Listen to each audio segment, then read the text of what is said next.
Zoenda Harare. Karikoga, rega ndikubaireza muzukuru wangu.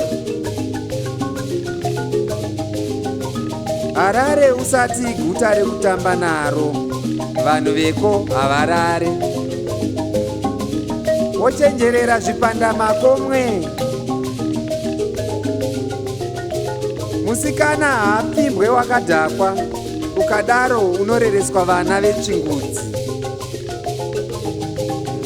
Kana waita nhomba yedoro, tenga unwire kumba. Maramba doro anoshoresa dzinza.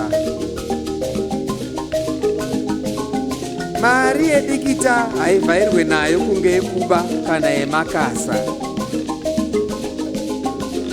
Mune mbozha muHarare asi dzakadzikama. Nekuti kana wava nayo mari chaiyo unodzikama. Muyenzi wanyamutsvaki. Imbeva inokusiya wakabata muswe iyo yarova matsango.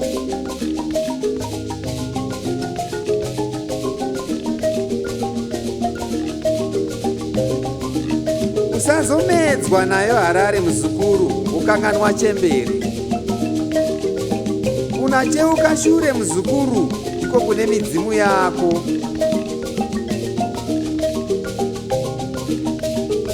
Kune twekudya twakasiyana siyana. Ongwarira kuti chikafu chinotapira mumukanwa chinovavira chopandukira mudumbu. Kune hama dzakawanda Harare. Mofambirana, musafuratirane paukama sembambo dzedenga. Vakuru vakati chawawana idya nehama nekuti mutorwa ane hanganwa.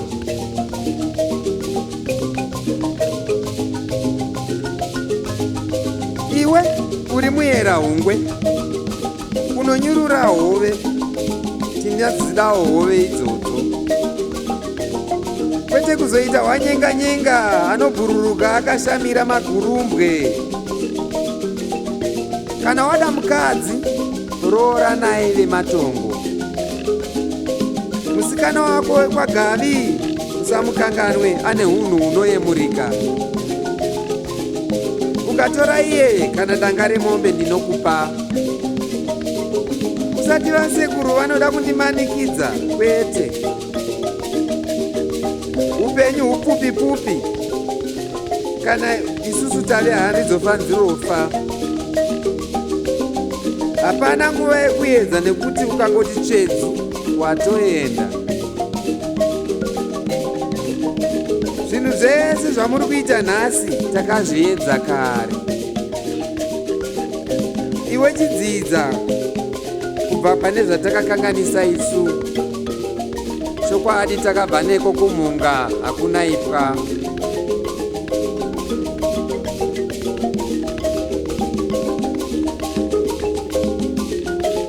Usapedzere tsvimbo kumakunguwo nekuti hanga dzichauya.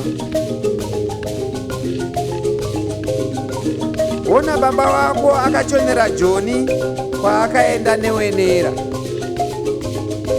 Amai vako vakashaya uchangosunungukwa. Urizaire gondo muzukuru. Chirega tiende kuchikuva tizvisiye mumaoko evari kumhepo.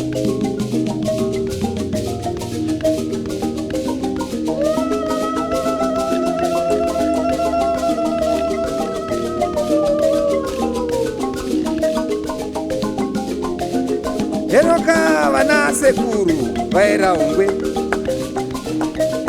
Ndimi muri nyika dzimu munoona zvatisingaone. Oyo muzukuru wenyu ropa renyu karikoka opinda murimuka remadhuna mutuna kunoshava ndarama. Moudzana nemazera enyu kusvikira kuna musika vanhu.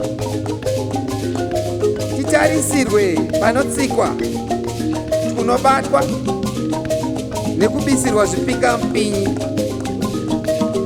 Nemiwo machembere, sezvo muri makanzwa kurwadza kwembereko.